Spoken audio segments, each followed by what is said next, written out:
नमस्कार। 7 वार 9 त्योहार की धरती काशी से एक बार फिर आप सभी का स्वागत है। और काशी की ये विशेषता ही है कि किसी भी परिस्थिति में, किसी भी स्थिति में यहाँ रहने वाला जो बंदा है वो मस्त रहता है। तो ऐसे में आज अपने इस मस्ती को बरकरार रखने के लिए, क्योंकि अब तो ऐसे त्यौहार भी आ रहे हैं, जो ज़रूरी सवालात हैं वो हैं सेहत से जुड़े हुए। तो सेहत को लेकर के आज हम चर्चा करेंगे और सेहत की चर्चा में आज हम आँखों के बारे में बात करेंगे और विशेषतः ग्लूकोमा की जानकारी आज हमसे साझा करने के लिए हमारे साथ मौजूद हैं शहर के जाने माने नेत्र रोग विशेषज्ञ डॉक्टर अनिल तिवारी। तो चलिए आपसे करवाते हैं उनकी मुलाकात। डॉक्टर साहब, कार्यक्रम में आपका बहुत बहुत स्वागत है। धन्यवाद। और जब बात आँखों की आती है तो एक ऐसा अंग है जो देखने में यूँ तो छोटा सा लगता है, लेकिन सिर्फ देखने के ही काम नहीं आता है, बहुत कुछ दिखाने और जताने के भी काम आता है। ऐसे में इसकी सेहत को लेकर के हम सभी को सजग रहने की बहुत ज़रूरत है। तो प्राइमरी तौर पे तो हम ये जानना चाहेंगे कि आँखें स्वस्थ रहें, इसके लिए हर व्यक्ति को कुछ मूल बातों का क्या ध्यान देना चाहिए? देखिए, अभी आपने कहा है कि होली आ रहा है जी। और होली में हम रंग खेलते हैं, पानी फेंक देते हैं जी। ये होली में बहुत ज़्यादा होता है। रंग में केमिकल मिला होता है, अबीर में केमिकल मिला होता है और ये जब आँखों में पड़ता है तो रिएक्शन होता है। जी। कंजक्टिवाइटिस हो सकती है, कॉर्नियल अल्सर हो सकता है। जब हम आँखों पे रगड़ देते हैं, कभी कभी रंग लगाने वाले आँखों को रगड़ देते हैं और उसके बाद जिनकी आँख में पड़ता है वो जब इरिटेशन होता है, तकलीफ़ होती है, तो वो आँखों को रगड़ देते हैं। जी बिल्कुल। जिसके कारण घाव बन जाता है जो बहुत ही कष्ट देता है। इसलिए जब भी आँखों में रंग पड़ जाए तो इसको ठंडे पानी से, साफ़ पानी से खूब धो लेना चाहिए और धो लेने के बाद साफ़ कपड़े से इसको पोंछ लेना चाहिए। इसके बाद भी अगर तकलीफ़ में कोई कमी नहीं आती है तो एंटीबायोटिक कोई ड्रॉप, सिप्रोफ्लॉक्सासिन जो इस समय सबसे ज़्यादा मिलता है मार्केट में, वो लेके आँखों के अंदर डाल लेना चाहिए। जी। डाल लेना चाहिए। ठीक है, ये तो हुई होली की बात। इसके अलावा पोल्यूशन से भी आँखों में बहुत तकलीफ़ होती है। जी। आप देखते हैं सड़कों पे भीड़ लगी रहती है, गाड़ियों से प्रदूषण होता है जिसमें carbon dioxide, carbon monoxide, methane, ये सब गैसें निकलती हैं। उससे आँखों को बहुत इरिटेशन होता है। तो अच्छा होता है कि जब आप भीड़ भाड़ वाली जगह में जाएं तो 0 पावर का चश्मा ज़रूर लगा लें। अगर आपको चश्मा न लग रहा हो जी।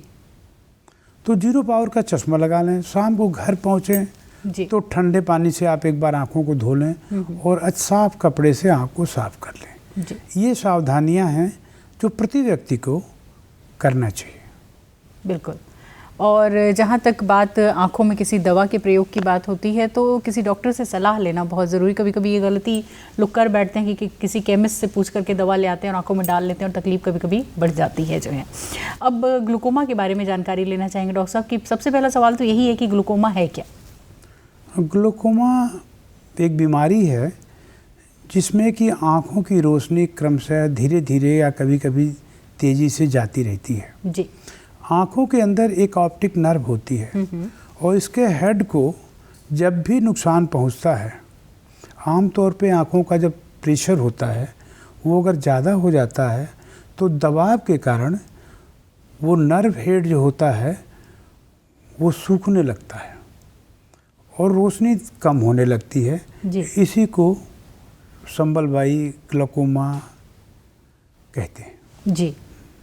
तो ऐसी स्थिति में जो आँखों की रोशनी कम होती है वो क्या किसी तरीके से, किसी मेडिसिन से या सर्जरी से वो वापस आ सकती है कि नहीं आ सकती है? नहीं, देखिए, जो नसें सूख जाती हैं जी वो तो वापस नहीं आ सकती जी, लेकिन बचाने का प्रयास किया जा सकता है। जी। आँखों में जब रोशनी कम होने लगती है, मरीज को पढ़ने में दिक्कत होने लगता है। कभी कभी रंगीन रंगीन छल्ले दिखाई देते हैं। जब लाइट में देखेंगे आप तो रंगीन रंगीन छल्ले दिखाई देते हैं।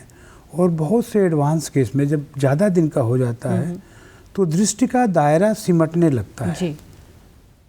हम दृष्टि को जितने विस्तृत रूप में देखते हैं वो थोड़ा कम होने लगता है जी। और जब बहुत एडवांस हो जाता है तो रोशनी कम होने लगती है जी। तो इस हालात में डॉक्टर को ज़रूर दिखा लेना चाहिए, बिल्कुल, क्योंकि इससे आँखों में बची हुई रोशनी का बचाव होता है। जी बिल्कुल।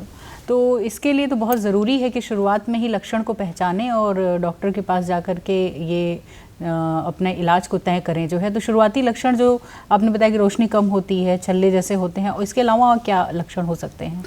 किसी किसी में जी। दर्द भी होता है, आँखों में लाली हो जाती है। जी। जब लाली होगी, दर्द होगा, उल्टी उल्टी भी कभी होने लगती है। अच्छा। तो इस केस में, और या बड़े एक विस्तृत पैमाने पे लीजिए, तो हमेशा आँखों में कोई भी तकलीफ हो जी तो डॉक्टर को दिखाना चाहिए। जी बिल्कुल। क्या इसके लिए कोई उम्र विशेष है जिसमें ये होने की संभावना ज़्यादा होती है, या किसी भी उम्र में ये नहीं होता? लक्षण आ तो सकते ये हैं? आमतौर पे 50 साल के ऊपर के लोगों में होता है, जी। लेकिन कभी कभी बच्चों में भी होता है। कंजेनाइटल ग्लोकोमा कहते हैं, जो छोटे बच्चों में भी होता है, पैदाइशी होता है। और हेरिडिटी अगर है, जी। अगर मान लीजिए आपके पिता को है, आपकी माता को है, तो ये बच्चों में आ जाता है। जी। तो इसलिए हमेशा ही सावधानी रखनी चाहिए। जी बिल्कुल। जब भी दृष्टि कम हो, सिर में भारीपन हो, पढ़ने लिखने में तकलीफ हो, तो आपको डॉक्टर से ज़रूर सलाह लेना चाहिए। बिल्कुल, ये तो बहुत ज़रूरी है कि जब कभी भी किसी तरीके की एबनॉर्मलिटी हमें लगे, आँखों की ही बात क्या, सेहत के किसी भी विषय से जुड़ी हुई, अगर किसी भी अंग से जुड़ी हुई ये समस्याएं आएँ तो डॉक्टर से ज़रूर इमीडिएट सलाह लेनी चाहिए हम सभी को। ग्लोकोमा का अगर हम बात करें इलाज की, तो इलाज के तौर पे अभी आज के मौजूदा समय में कौन कौन से ऐसे तरीके ईजाद हो चुके हैं जिससे कि इसे ठीक किया जा सकता है या उतने पर रोका जा सकता है? देखिए, जाँच सबसे ज़्यादा ज़रूरी है। जी। जो भी हमने कहा है कि दर्द होता है, लाली होती है, जलन होता है, रोशनी कम होती है, ये कई बीमारियों में होती है, तो इसके लिए आपको चिकित्सक के पास जाना चाहिए। जी। और वो पहले टोनोमेट्री से टेस्ट कराते हैं आँखों के दबाव का, कि आँखों में दबाव कितना है। जी। इसके बाद पर्दे को देखते हैं ऑप्थेल्मोस्कोपी से। इसके बाद गोनियोस्कोपी होती है, जिससे हम लोग चेक करते हैं कि आँखों का एंगल कितना है। जी। आजकल ओसीटी होती है, उससे भी ग्लोकोमा की डायग्नोसिस हो सकती है। और फील्ड बड़ा इम्पॉर्टेंट फैक्टर है ग्लोकोमा के टेस्ट में। जी। तो ग्लोकोमा के टेस्ट में फील्ड का बड़ा इम्पोर्टेंस है, और आप फील्ड ज़रूर कराना चाहिए ग्लोकोमा में। तो इन सब टेस्टों में अगर डॉक्टर को पॉजिटिव रिजल्ट मिलता है तो फिर वो संबलवाई, ग्लोकोमा, काला मोतिया, ये सब एक ही नाम है। जी। तो इनका ट्रीटमेंट वो चालू कर देते हैं। जी। तो ट्रीटमेंट के तौर पे क्या दवाएं हैं? हाँ, पहले दवाओं से हम लोग कोशिश करते हैं जी। कि टेंशन कंट्रोल हो जाए, क्योंकि एक बार ऑपरेशन हो जाने के बाद आँख ट्रमेटिक हो जाती है, और जैसे कैटरेक्ट है, मोतियाबिंद है, वो थोड़ा जल्दी बनने लगता है। जी।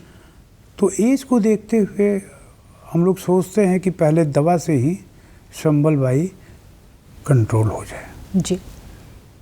और अगर दवा से कंट्रोल ना हो पाए उसके बाद नेक्स्ट स्टेप? तो फिर तो ऑपरेशन ही विकल्प है। जी। फिर ऑपरेशन ही विकल्प है, और उससे टेंशन को कंट्रोल किया जाता है। जी। और क्या एक बार ऑपरेशन के बाद भी रिपीट चांसेस होते हैं इस हाँ, तरीके होते के? हैं। जी।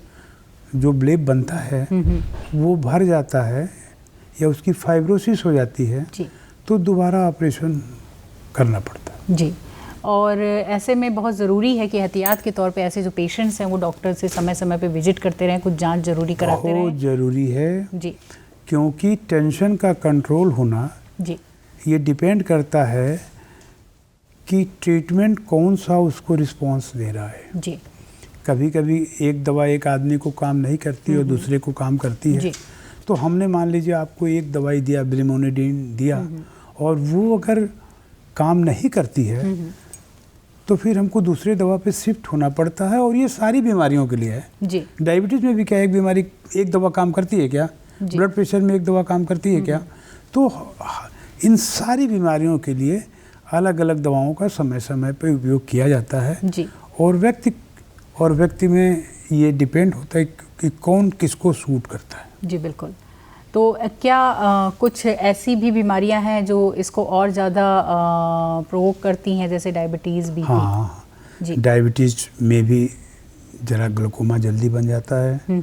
चोट लगने पर जो इसका मैनिफेस्टेशन जल्दी हो जाता है। जी।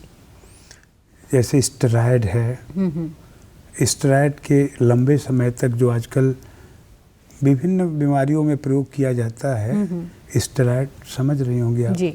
तो इनके प्रयोग से भी संबलबाई जल्दी बन जाती है। जी। या मोतियाबिंद अगर समय से ऑपरेशन न किया जाए या इलाज उसका न किया जाए तो उसके कारण भी ग्लूकोमा जल्दी बन जाता है। जी। तो ये वो कारण है जिस पे ध्यान देने की ज़रूरत है और समय समय पे अपनी आँखों का चेकअप कराते रहने की ज़रूरत है। एक सवाल ये चलते चलते पूछना चाहेंगे कि कितनी उम्र के बाद हर व्यक्ति को एक आई स्पेशलिस्ट से मिल लेना चाहिए और अपनी आँखों की जांच करा लेनी चाहिए? देखिए 40 साल के बाद जी पढ़ने लिखने के चश्मे व्यक्ति में लग जाते हैं। जी। और ये करीब 6 महीने से साल भर के अंदर अगर कोई दिक्कत ना हो, जो बीमारियों की अभी जिक्र हुई है, जी, ये सब ना हो तो बदल जाता है। जी बिल्कुल। तो इसके लिए काम करने वाले पढ़ने लिखने वाले आदमी को हमेशा ही 40 के बाद 6-6 महीने पे जांच कराना चाहिए। और अगर आपको शुगर हो, ब्लड प्रेशर हो, तो आपके पर्दे की जांच एक नेत्र चिकित्सक से नियमित 6-6 महीने पे कराते रहना चाहिए। बिल्कुल। बहुत बहुत धन्यवाद देना चाहेंगे डॉक्टर साहब, आपने अपना समय दिया और इतनी अच्छी जानकारी हम सभी के साथ साझा की। तो इसी उम्मीद के साथ कि आपसे फिर होगी मुलाकात, दीजिए इजाज़त। नमस्कार।